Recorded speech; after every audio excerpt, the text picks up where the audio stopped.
Hello, Denton here once again. And given that this is the month of December, children are excited, parents are broke, and turkeys are worried. Well, this time I'll be talking about the Norse Midwinter Festival, or Yule and Christmas if you prefer, which, whether you say Skål or Ho, Ho, Ho, Merry Christmas, are really the same thing, as far as the celebration of them is concerned. Now, this has nothing to do with the religious aspect of Christmas. Rather, it is the celebratory aspect of it, how two festivals that occur at the same time have become intertwined over the centuries.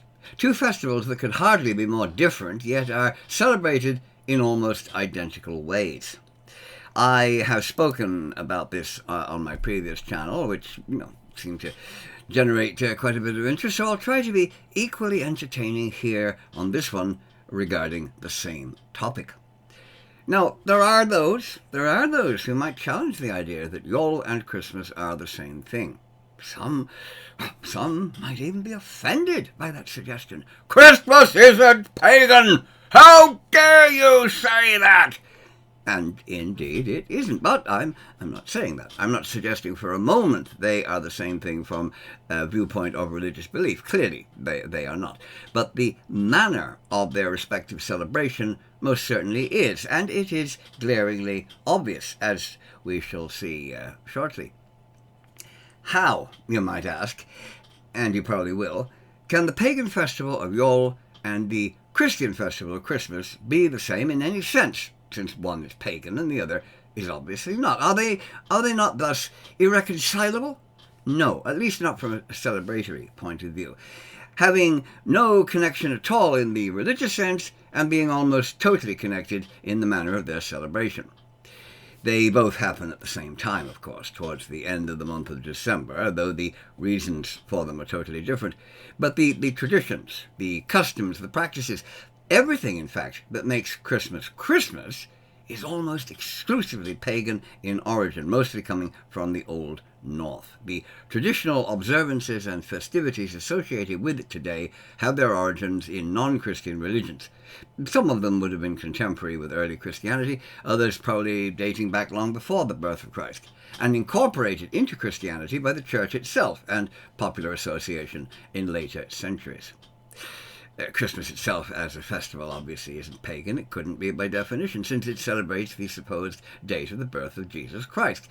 But its celebratory aspect certainly is almost totally influenced by things that derive from other and often more ancient traditions, as we shall see. Now, I said the supposed date of the birth of Jesus Christ for a very good reason, because Jesus Christ himself has no connection whatsoever with that date, the 25th of December. No, not the slightest. He has nothing to do with it, which I will come to shortly. Now, obviously, he had to be born on some day of the year, but not that one. I'm sure many people would be astonished to learn that the traditions celebrated today at Christmas time in their original form have nothing whatever to do with the birth of Jesus, despite their association with that most Christian of festivals. And they don't even have their origins in the Middle East. No, they don't actually come from Palestine or Judea, the hot, sandy, arid lands of the Bible.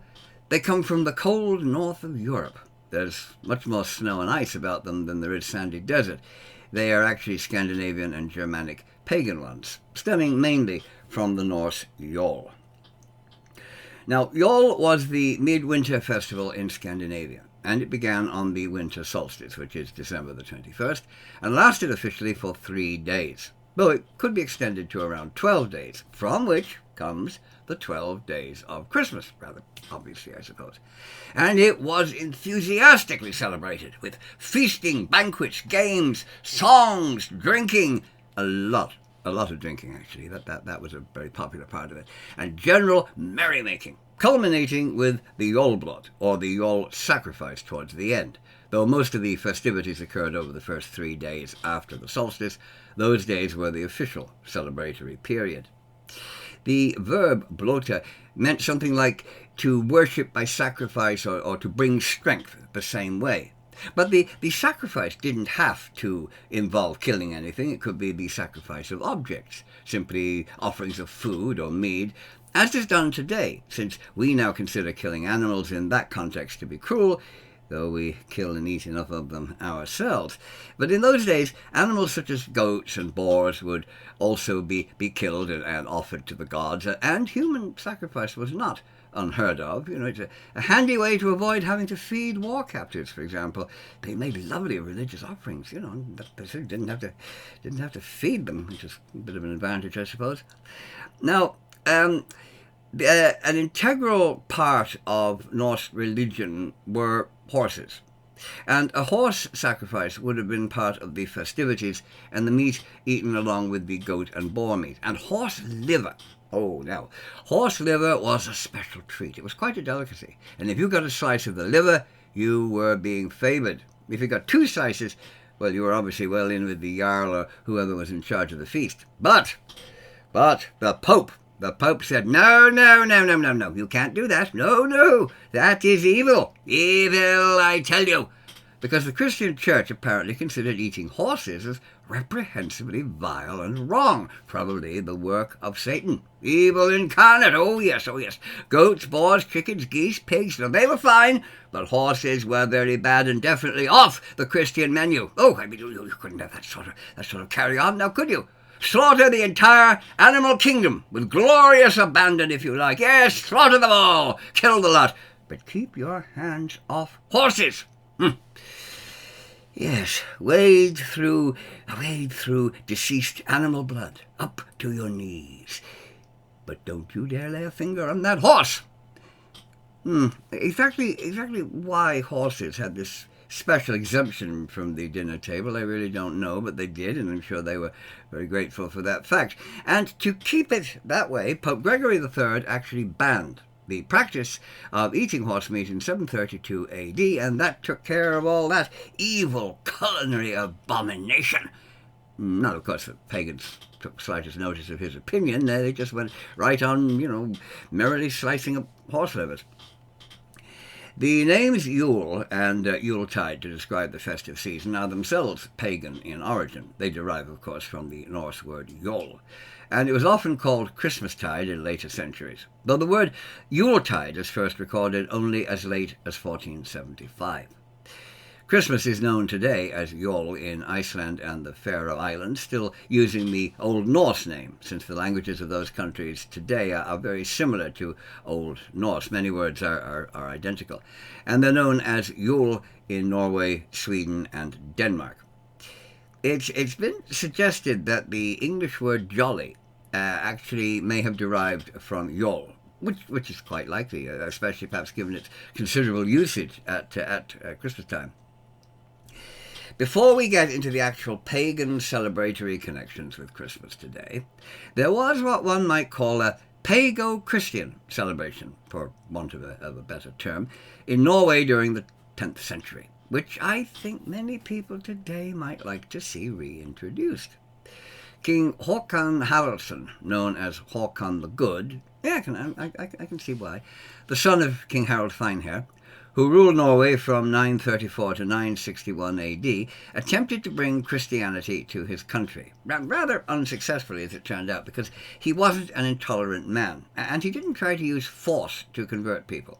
He was quite happy to allow those who wished to remain pagan to do so, simply trying to influence them, if you like, to change faith rather than pressure them. Clearly he understood that forced conversion is seldom, if ever, genuine. He who is convinced against his will remains of the same opinion still, as the old rhyme goes. But one of his decrees was rather popular, and that was that the Norse Yule and the Christian Christmas should be celebrated together, integrating their respective practices to some extent. Probably he was hoping that would induce more people to convert to the new faith by getting them interested, asking questions about it, and induce them to convert by the back door, you might say.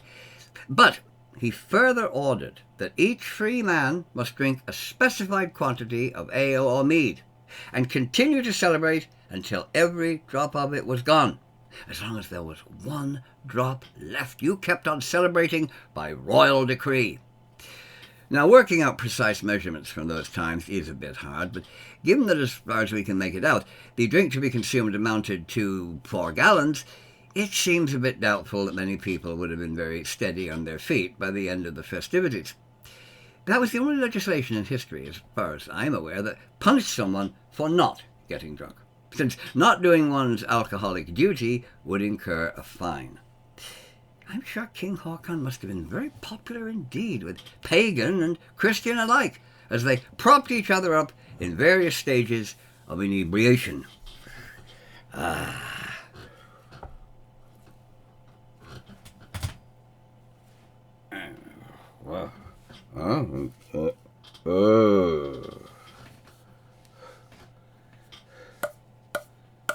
Not a drop left. The festival is over. Long live King Haakon.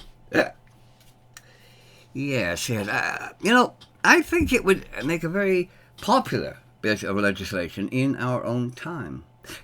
Can you imagine being stopped at Christmas and breathalyzed by the police, or the Gardaí, as we call them here in Ireland, which means guards. The Irish police forces and Garda Síochána na hÉireann, or the civic guard of Ireland. So, imagine this. There you are, a teetotaler, never has a drop of the demon drink past your lips, and you're driving along a Boreen, which is a small road in Ireland, and you are flagged down by Garda Murphy, who is out there to ensure the proper respect due to the law. How many drinks did you have tonight, sir? Sure, I had 5 pints of Guinness, 2 double whiskies, so I did, guard. Aye, I did that, sir. Did you know? Well, you look very sober to me, sir, so you do. Yes, guard, sure, I have a powerful tolerance for alcohol, so I do. Sure, didn't I have my first pint when I was only 10 years old? Aye, that I did. Do I look like I was born yesterday, sir? Exit the vehicle and take a few steps. Oh, sure, you're steady as a rock. You're not staggering. You're not slurring your speech. And I can't get even a whiff of drink off you, sir. And I have reason to suspect that you have not been drinking. Blow into this and don't stop until I tell you. Keep blowing. That's it. All right, that's enough. Well, I'm sorry to spoil your Christmas, sir, but you have failed the breath test. There's given a drop of alcohol in you at all. And I am now arresting you for driving while not under the influence of alcohol. Wouldn't that be interesting? Despite King Haakon's alcoholic decree, he achieved little success with his conversion attempts. They were generally unpopular. The Norwegians were quite happy, it seems, with their own gods, and they had no interest in trading them for somebody else's, no matter how drunk they happened to be at the time. King Haakon's plan fell flat, a bit like the revelers who followed his edict, I should think. So, what Christmas traditions do we owe to the Norse celebration of Yule? Which ones are not actually Christian? Well, to put it in a nutshell, more or less all of them. Now, one genuine Christian thing about Christmas is, of course, the idea that Jesus was born on Christmas Day, which is why it is seen as his birthday celebration, except for the fact that he wasn't. So even that is wrong. Jesus Christ has absolutely no connection with December the 25th. That date was chosen as the birthday of Jesus by Pope Julius I in 336 AD, and the Pope hadn't the slightest idea as to what date he was born on. They didn't even know the year in which he was born. I mean, neither of those things is mentioned anywhere in the Gospels. Scholars today favour a date between 6 BC and 4 BC. And, of course, any particular day is quite impossible even to guess at, or even the month, for that matter. It would be unlikely that it could have occurred in the winter time anyway, since Palestine and Judea would have been quite cold at night. Winter in that region is often cold and overcast, which a lot of people don't seem to realize. It will be overcast, cold, it'll be raining, especially in the Galilean hills. So if you go by the Bible story, it's hardly likely too many shepherds would have been tending their flocks by night out in the open, waiting for an angel to come flapping down and announce something. And, a big winged, shiny thing coming flapping down out of the sky at them would probably have scared the shit out of the sheep. The choice of that date in December was not in any way connected with the actual birth date of Jesus Christ, since, as I said, the Pope had no idea when that event had occurred. Nor did he just pick a date out of a hat. Oh, there we are, we'll go with that. No, it was quite calculated, and it was actually linked to the pagan festival of Saturnalia, which had survived into Christian times, and which the Pope had tried unsuccessfully to have banned. And I'm not surprised, because it was quite it was sort of a pleasant festival, had you been taking part in it. So, having Christ's birthday at almost the same time, that would help to abolish the unholy pagan festivities. I mean, you couldn't be drinking and hobnobbing with mere servants, as the festival permitted one to do. Oh, perish the thought. And being ancient Rome, there was a lot of, shall we say, hanky-panky going on. And the hanky was very panky, I can assure you. So I mean, you couldn't have familiarity with the lower orders, sitting down to dine with one's servants, and fornicating on Christ's birthday. Now, could you? Oh, please, just the thought of it. So, says Pope Julius, Jesus Christ was born on December the 25th, because I'm the Pope, and I said so. That'll fix those pagans. No more free lunches with one's masters, you lowly serving persons. No. Of course, the great irony of it is that the Pope's choice of a date that almost coincided with Yule to replace pagan festivities, well, it actually replaced them with even more pagan festivities. So even the supposed date of Christ's birth, regardless of whether or not he was actually born on it, is pagan-inspired. Interestingly enough, though, Pope Julius wasn't the first to place the birth of Jesus in December. No, that honour belongs to a Roman historian named Sextus Julius Africanus, who lived circa 180 to 250 AD. And that gentleman, he had decided that Jesus was conceived on March the 5th. Oddly enough, he also gave the same date for the creation of the world, 5,500 years previously. He really liked that date for creating things, obviously. Though exactly how he worked out the precise day on which the world was created is hard to understand. Or indeed, where he came up with that very, intimate knowledge regarding Mary, since, one might assume that only Mary, Joseph, and the angel would have been privy to that information, but he did. And, of course, 9 months in Mary's womb resulted in Jesus being born on December the 25th. Probably that could be where the Pope got the idea as well. Now, I'm sorry, Sextus. Yes, I am sorry. But we can be pretty sure that Jesus wasn't born on December the 25th, since to begin with you couldn't possibly have any idea on what day he was conceived, nor would shepherds have been watching their flocks by night, out in the open in winter. And as to the creation of the world, well, you're just a bit off on that one. 5,500 years before your time. We know how old the Earth is, and you missed it. Oh, yeah, you missed it by about a mere 4.5 billion years. No, give or take a millennium or two either way. When you're talking in billions of years, a millennium or so, either way, doesn't really matter a whole lot. Nice try, Sextus. I'm sure you put a lot of work into it. You tried, but you got it wrong on both counts. So I suggest you just fade back into history where you belong and stay there. But what specific traditions of Christmas do we owe to former pagan beliefs and practices? Well, I suppose I could just say all of them. All the celebrations of Christmas are pagan. I hope you enjoyed this video. Thanks very much for watching. Tell your friends, and goodbye for now. But no, I won't give in to that temptation, however accurate it might actually be. So here we go. To start with, the Christmas wreath. Now, green things, and especially green things with lovely little red berries on them, are a part of many pagan cultures. They were used by the Celtic Druids in Britain and Ireland, for example, and in pagan cultures across Europe. And, of course, they are common on doors or in windows today, as well as other forms of greenery. Our use of them at Christmas coming down to us principally from Old Norse tradition. Plants like holly, mistletoe, ivy, and various evergreens remained green during the winter, which is why I suppose we call them evergreens, and they were seen as possessing a spirit magic, which worked against the dark forces of winter. since belief in various spirits was very strong in those times. And it still retains a hold in Iceland, where even today the Huldufolk, or the elves, are a belief rather than a superstition among many people, with tiny little houses being made around the country for them. And a 1,000 years ago, no Viking warship would have approached a friendly harbour without removing the dragon heads from the prow or sternpost for fear of frightening or offending the Landvatir, the guardian spirits of the land.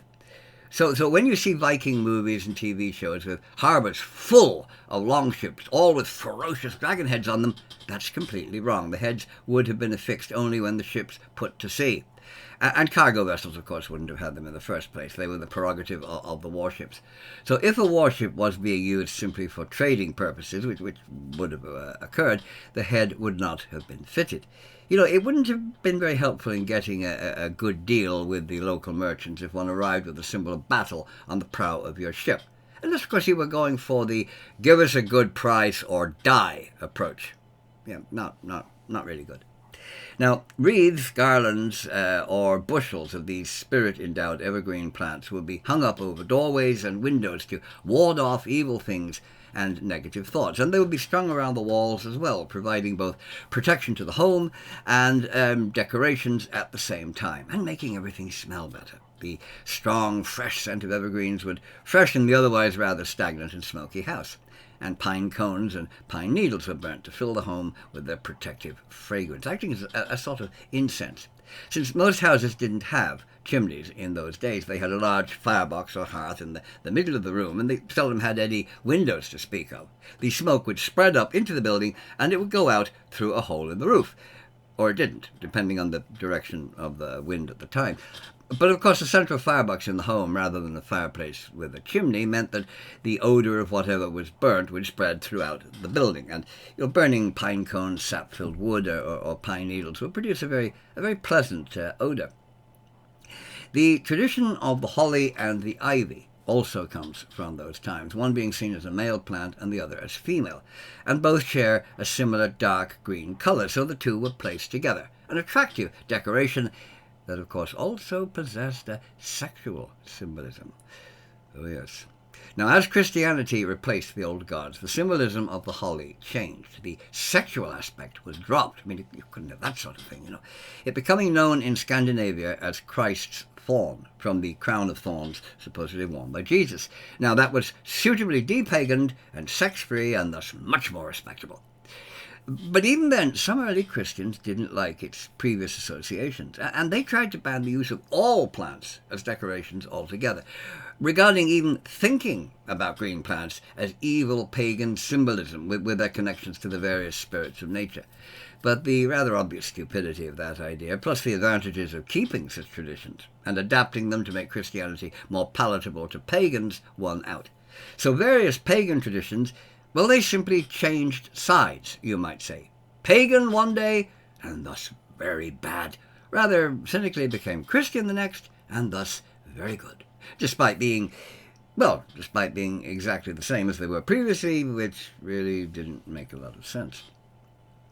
Mistletoe. Another symbol of Christmas with a highly romantic connection, which, unlike holly and ivy, it has retained. And it has a very special place in Old Norse belief, since it was inadvertently responsible for the death of the beautiful god Balder, the son of Odin and Frigg, thanks to the trickster Loki. All the gods loved Balder, so much so that they wished to keep him safe from harm. So Frigg called on everything in the 9 realms, demanding a binding oath never to harm her son. Water and fire, earth and rocks, trees, iron, and all other metals. All the animals, the birds and creatures that crawled, from things that swam, from all the poisons and sicknesses, all swore the oath never to harm him. Everything save one. She overlooked the mistletoe. Loki found out about the oversight and, being Loki, used it to cause trouble.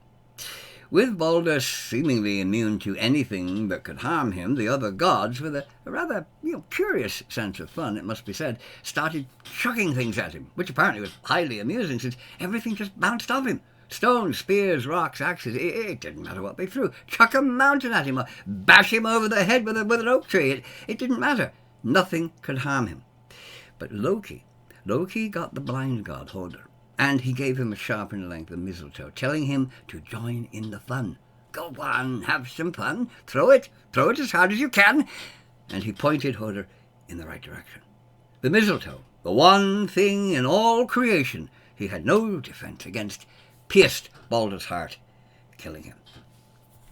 Frigg's tears after the death of her son became the white pearl-like berries on the plant. But it was forgiven. The plant had been used by others. It was not itself guilty of anything. And she decreed that mistletoe would never again be used as a weapon, and that she would send a kiss to all those passing beneath it, a gift in the memory of the beautiful Baldur. Quite how Loki got away with it, I'm not really sure. Oops, sorry about that. That hardly seems to fit the circumstances, though obviously he talked his way out of it. He was probably quite good at that. So, mistletoe came to be seen as a symbol of love and friendship, a tribute to the beauty of Baldur, and to be regarded as something to stand under while kissing someone. Now, though this symbolism comes from Scandinavia, the plant's name actually derives from Old English, the Anglo-Saxons calling it misteltan, from mistel, which meant dung, and tan, meaning a stick or twig, the branch of a tree. You see, the plant is actually a parasite. It's spread by bird droppings landing on other plants that it can grow on, hence the name. Should you be thinking of grabbing someone you like and planting a smacker on them under a sprig of mistletoe at the festive season, I really hope the romantic setting won't be spoiled a bit by knowing that you are standing under something that dropped out of a bird's arse, and the name of which literally means shit on a stick, and moving quickly on from that to the Yule log. Now, the Yule log also derives from Norse and North Germanic pagan practices, though its use today is in a far smaller and more manageable form, since in pagan times it was a whole tree, when a small tree would be cut down, the branches removed, and the entire tree being brought into the house, and one end put into the fire. So it was large enough to gradually burn down over the midwinter festivities, being pushed into the firebox a bit at a time as it burned. And any remaining pieces of it would be kept to help light next year's log. In the meantime, the partly burned wood would be kept in the home to ward off all manner of things, including lightning, toothache, flies, and chilblains. The tree, of course, you see, possessing its own spirits, and its unburned pieces bringing the continued protection of those spirits into the home. Which makes sense when you think about it. The Christmas tree. Ah, the Christmas tree. Standing there with little decorations hanging on it and the fairy on top. Now, surely that's a modern Christmas idea? Well, some Christian trees were introduced into popular culture in England quite recently. That's true enough. From Germany by Prince Albert of Saxe-Coburg-Gotha, husband of Queen Victoria. Though there had been some trees among the royal family as early as the reign of George III, whose wife was German. But popular usage and putting gifts under trees began with Queen Victoria. But originally it too was a pagan tradition of the winter solstice, both as a living tree outside the house, which would be decorated with candles, apples, stars, and other symbols, as well as food for the spirits, which I'm sure the local wildlife greatly appreciated, or when an evergreen tree would be brought into the home, called a JOL tree, so that the tree spirits would then come in along with it, they would inhabit the dwelling and bestow blessings on the occupants. And the trees would be decorated with things like apples and stars and little treats like cakes for the tree spirits to enjoy. As with holly, the tree decorations continued but significantly changed their meaning for the Christians. For example, apples that would once have been seen as the youth-giving apples of the Norse goddess Idun became the fruit of the tree of knowledge in the Garden of Eden, and stars became symbols of God and heaven, while the trees themselves, given their generally triangular shape, became obvious symbols of the Holy Trinity. Now that was an excellent example of the very clever use of pagan symbols and traditions by the early church, just as they took pagan feast days and associated them with Christian ideas or saints, making it easier for pagans to accept them, as was done in Ireland, for example, with the Celtic goddess Bridget, seen as a triple deity, but the church reduced her to just one person, popped a halo on her head, renamed her Saint Bridget, and she was worshipped on the same feast day as her pagan former self, and bringing much of her pagan symbolism and ceremonies with her into Christianity. An everlasting fire, for example, that had been tended by female druids, but was then tended by nuns. Or the famous St. Bridget's cross. And that is a very, very famous symbol in Ireland, made of twisted straw. And it was simply a Christianized version of ancient Celtic symbols, also made from twisted straw. And this is a St. Bridget's cross. Not only did it become a very famous religious symbol in Ireland, but you will find these in every tourist shop anywhere in Ireland. They have become very much associated with that. It was a brilliant bit of psychology in the centuries before psychology was invented. The early church got there long before Sigmund Freud. It is also an interesting thought that St. Bridget is one of the three patron saints of Ireland, along with St. Patrick and St. Columba, and thus she is still part of a trio, and that Ireland, rightly famous for its strong Christian faith for centuries, has a great pagan goddess as one of its patron saints. Ironic, really, isn't it? Anyway, now, what about Christmas presents? Yes, there were gifts, though not in the modern sense of things wrapped up in pretty paper with ribbons and bows and things on them. Excuse me. Back then, a gift might be no more than giving someone food and drink, or just the pleasure of your company. The act of giving in itself was seen as a gift, regardless of what was given. You could give someone a massive feast, or you could simply shake their hand and say hello. This would have been considered a gift. How about hanging up the Christmas stocking and leaving milk and cookies for Santa and a carrot for Rudolph? Well, that comes from pagan tradition as well, since children would leave their shoes or boots by the hearth filled with straw as an offering for Odin's horse, Sleipnir, and in return Odin would leave little cakes, toys, or other treats, because Odin, like a certain rather rotund gentleman in a red suit, rode out to bring gifts to those who had been good, which I'll come to in a moment. Christmas carols. Now, Christmas carols, too, predate Christian times. Special songs were composed and sung during midwinter as petitions to the gods for a good harvest in the coming year, or to wealthy persons in hope of receiving gifts. That was known as wassailing or JOL singing. Later it became caroling, and it continued down into Christian times and ever since. Though not always enjoyed if those outside your door sound like a bunch of tomcats in heat. The Christmas ham. Now, the Christmas ham, too, is yet another legacy of the Norse peoples. Well, of course, it would have been boar meat. The JOL boar representing homage to the god Freyr, who was said to ride on a gold-bristled boar named Gullinbusti, or Golden Bristles, which had been made for him as a gift. Freyr's feast day was December the 26th, which is hardly a coincidence, since, as I've said, the early church frequently adopted pagan festivals and ideas to make it easier to convert people, who might more readily accept new ideas if they were similar to and occurred on the same dates as those they were used to. Those with a special devotion to Freyr's sister, Freyja, might have seen it as the sow Hildisvini, or battle swine, since she also rode a boar, at times when she wasn't being drawn in her chariot by two obviously very large cats. Another tradition associated with the JOL boar, though it was discontinued with the advent of Christianity, was the swearing of oaths while laying hands on the boar's bristles. The animal then being sacrificed to the gods, which of course Christians didn't do. They didn't sacrifice things to their god, making the oath binding. Because all oaths were considered binding to the Norse, but a JOL oath was even more so, totally unbreakable, regardless of how impossible or stupid it might be, and being drunk was no excuse, despite the considerable quantity of drink consumed at that time, even before King Haakon's edict. We see a fine example of the Norse attitude to oaths in the saga of Ragnar Lothbrok, who foolishly took an oath to conquer England with only 2 ships. Despite the obvious impossibility of actually doing that. I mean, most longships would have a crew of perhaps anywhere from 40 to 60 men, and even 2 of the largest Viking ships ever built, such as Olaf Tryggvason's Long Serpent, 120 feet in length with up to 180 men on board, even 2 of them would hardly have been able to carry a sufficient force to conquer a country. And knowing full well that to try to do so would result in his own death, Ragnar had to do it. He'd no choice. He'd taken an oath, and that oath must be kept, resulting, of course, in his being tossed into a pit of vipers by King Aelle of Northumbria. Sitting in a pit full of vipers is very bad for one's health, as Ragnar discovered. Do not do that at home. No, no.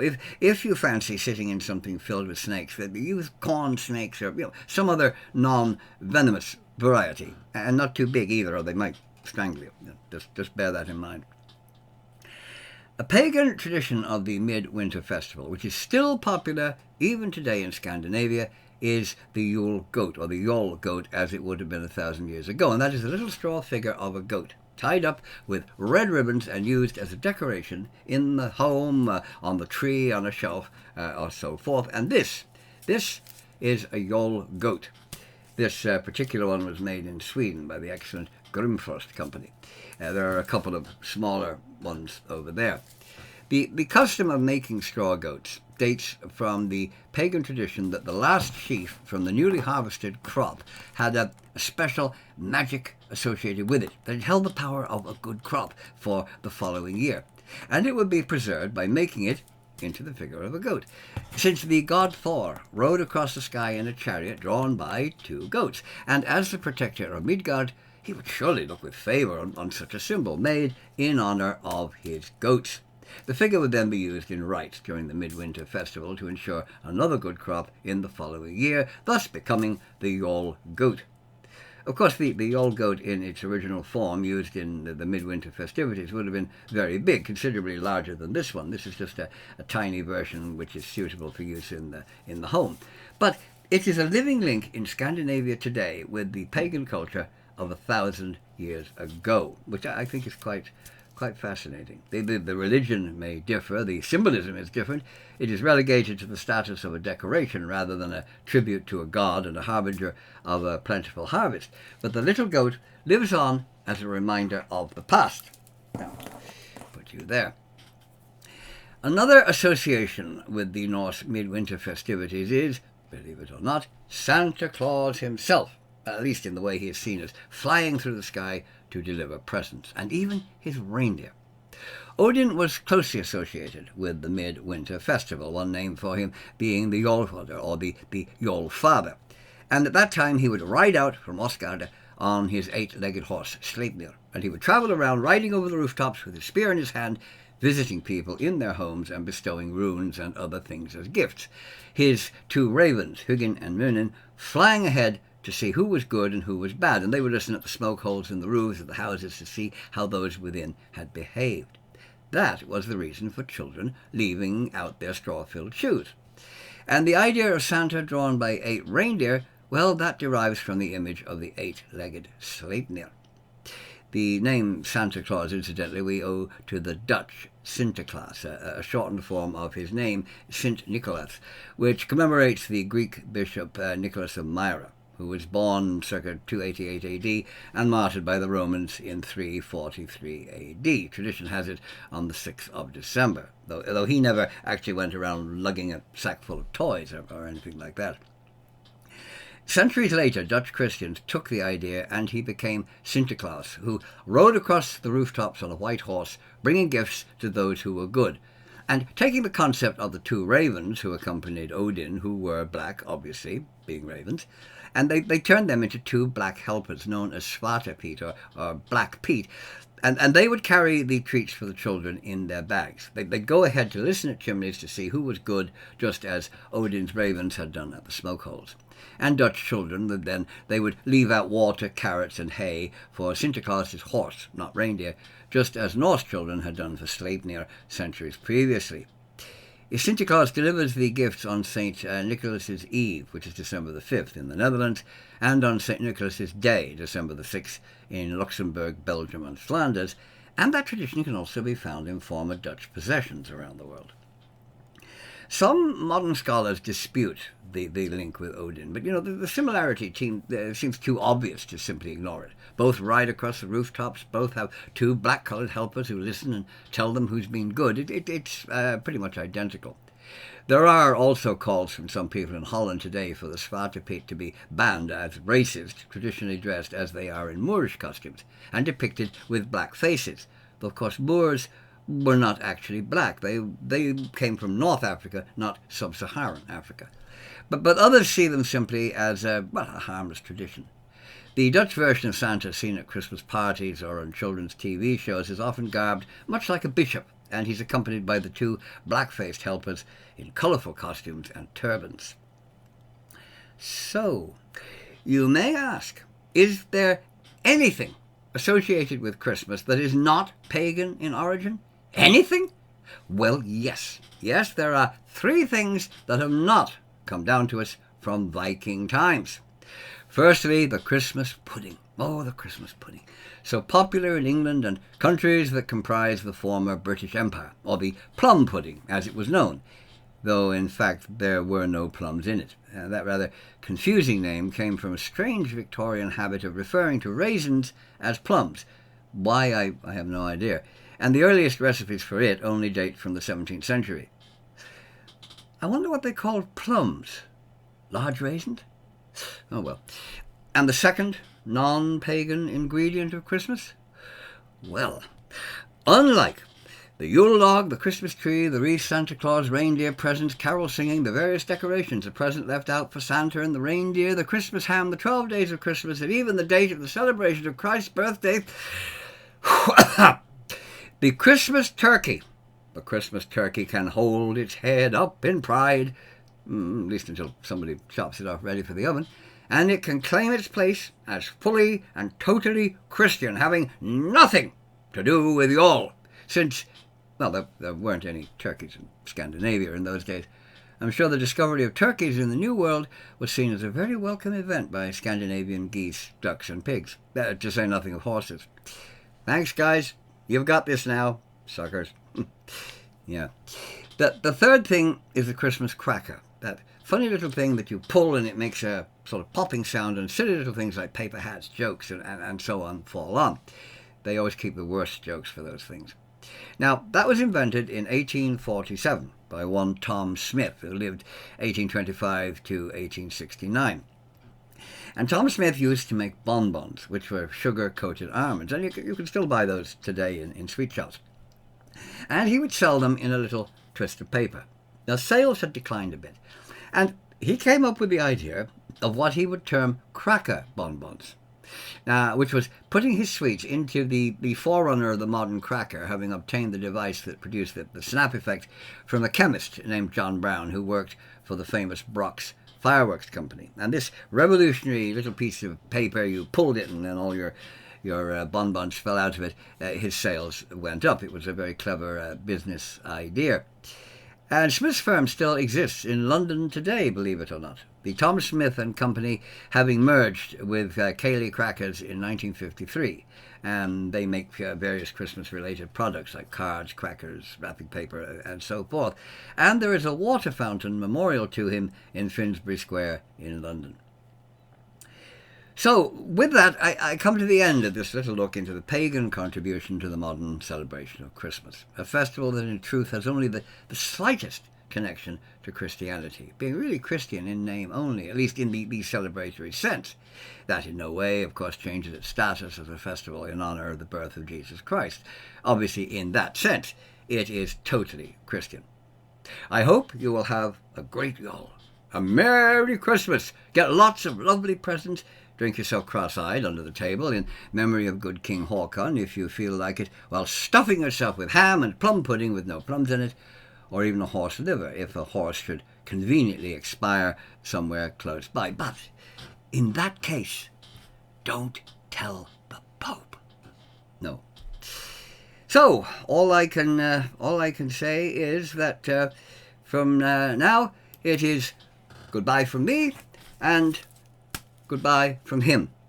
I hope you enjoyed this video, and until next time I shall say farewell. Goodbye.